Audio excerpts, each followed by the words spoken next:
Hello everyone, I'm Wonder Maker. Welcome to my channel. Today, I'll show you how to enjoy fireworks at a low cost for just $7. First, we need 2 carabiners, 1 bull clip, a 1 meter long safety chain, and some steel wool for burning. Use a carabiner to connect the bull clip and the safety chain.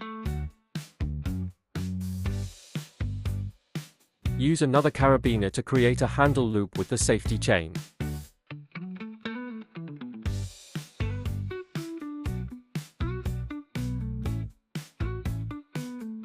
Finally, clip the steel wool with the bull clip, and it's ready to go. I've placed all the accessory links in the description page. Find an open area, ignite the steel wool, and start swinging.